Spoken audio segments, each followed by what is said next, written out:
ဖေအိမ်ပြန်ရအောင်ပြန်ကျွန်တော်သမီးရဲ့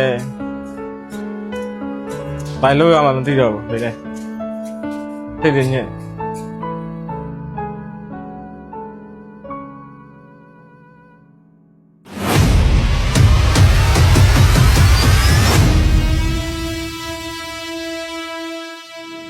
ညီပဲဒီနေ့လည်းအိမ်ပြန်မလာသေးဘူးလားဆိုင်မှာပဲအိတ်တော့မလာမသိဘူးပစ္စည်းတွေကလည်းမြောင်းကရှိတာတွေလည်းအရင်နေပြုတ်ငါတို့တော်တော်စိတ်ပြက်လာပြီအမေကဖေကိုတွေ့ရတယ်ပြစ်ပြောမယ်ဆိုတာတွေပဲအဖေကဆိုင်မှာရောင်းမှမရှိလို့စိတ်ညစ်နေတာမပြောလို့ငါဘာလုပ်ရမလဲအရင်နေလည်းပြုတ်ကုန်ပြီငါတို့မိသားစုရှေ့ဆက်ဖို့ဘာမျှလေးချက်မှမရှိတော့ဘူး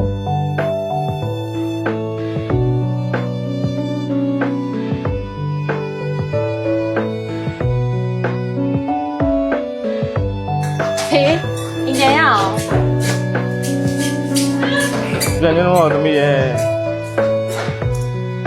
ဘာလို့ရမှမသိတော့ဘူးလေတိတ်တိတ်ညက်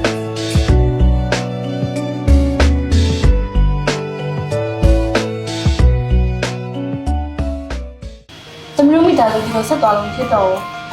ဆိုင်အောင်ပြန်နေပြန်လုပ်ရမယ်ဒီဘန်းနဲ့အဖေအဲ့တော့ထပ်မရနိုင်တော့သမီးရဲ့အဖေတို့ရုပ်ပိုင်းဆိုင်ရာဆိုင်ကိုပြန်ပြင်ပြီးထက်လေ online ပေါ်မှာဆိုင်သစ်ပြန်ဖွင့်ဖို့လိုတာအဖေရဲ့သမီး3 star နဲ့တိုင်ပင်ပြီးပြီအဲ့ဒါလေးကဒီနေ့မှရောက်မှာမဟုတ်လားတမီးအမေတို့ဆိုင်ကလေးမမလာတော့ဘူးမဟုတ်ဘူးမေ3 star သမီးတို့စီရောက်လာပြီမှာပြီးတော့အမေတို့ဆိုင်ထဲမှာညင်လေးထိုင်နေတော့ဖေကအတစ်ဖြစ်ပြီးဝယ်လူတွေစီရအောင်လုပ်ပြီးမှာခေါ်လိုက်လေသမီးခေါ်လိုက်မယ်နော် Hello ဟုတ်ကဲ့3 star digital marketing ရပါရှင်အေးသမီးရဲ့အနီတို့လေဟိုမှာအလုပ်ကြောင်းလေးမေးချင်လို့ဟုတ်ကဲ့ရှင်အနီဘာလုပ်ငန်းလေးလဲမသိဘူးเนาะအနီတို့ဟိုအလှပုံလက်ကားလေးရောင်းတာပါသမီးအော်ဟုတ်ကဲ့အနီcosmetic ကိုမှလက်လီလက်ကားရောင်းနေဆိုလို့ရှင်လေသမီးတို့ online platform ကနေပြီးတော့မှ delivery လေးနဲ့ချိန်ပြီးတော့လည်းအများကြီးချက်ထွင်လို့ရတဲ့လုပ်ငန်းလေးပေါ့เนาะဆိုတော့သမီးတို့ဘက်ကနေပြီးတော့မှလေအနီတို့ရှိကို appointment လေးလည်းလာရောက်တွေ့ဆုံပေးပါတယ်ရှင်အပြင်မှာတွေ့ဆုံပြီးတော့ဒီလုပ်ငန်းနဲ့ပတ်သက်တာလေးတွေကိုသမီးတို့ဘက်ကနေပြီးတော့မှ research လေးပေးချလာပေးပါတယ်ရှင်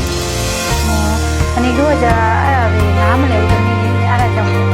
ဟုတ်ကဲ့အနေဟုတ်သမီးတို့ဘက်ကနေရောမှအပြင်မှာ appointment လေးလာရောက်ပြဆောင်ပေးပါလိမ့်ရှင်အနေတို့လိုမျိုးပေါ့နော်လုပ်ငန်းရှိပြီးတော့မှ online ပေါ်မှာပြစပြီးတော့ဖွင့်မဲ့သူတွေအတွက်ကိုလည်းသမီးဘက်ကတစ်ချက်တော့သူတွေမှာအဆင်ပြေအောင်လုပ်ပေးပါလိမ့်ရှင်အဲဆိုရင်အနေတို့အိမ်မှာတိုင်ပင်လာအောင်မယ်နော်ညဆက်သွယ်လိုက်ပါမယ်ဟုတ်ကဲ့အနေဟုတ်တကယ်တော့သမီးတို့ Viber လေးနဲ့ပဲဖြစ်ဖြစ်ဒီဖုန်းနံပါတ်လေးကိုဆက်သွယ်ပြီးတော့မှ appointment လာရမယ့်အချိန်လေးနဲ့နေ့လေးတစ်ချက်လောက်လေးပို့ပေးပါနော်သမီးတို့ဘက်ကနေတော့မှအပြင်မှာလာရောက်တွေ့ဆုံပြီးတော့မှအနေတို့အလုပ်ငန်းလေးအဆင်ပြေအောင်လို့အကောင်းဆုံးဆောင်ရွက်ပေးပါမယ်နော်ဟုတ်ကဲ့ကျေးဇူးပါသမီးဟုတ်ကဲ့ရှင်ဟုတ်ကဲ့ပါဟုတ်ကဲအဆင်ပြေသွားပြီတို့တွေတိုင်ပင်ပြီးတော့ဆက်လုပ်ကြတာပေါ့နော်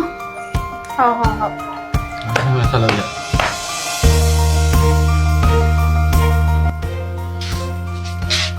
ကဲလုပ်ငန်းတွေအဆင်မပြေလို့မိသားစုတွေကြားထဲမှာစိတ်ညစ်နေရပြီလား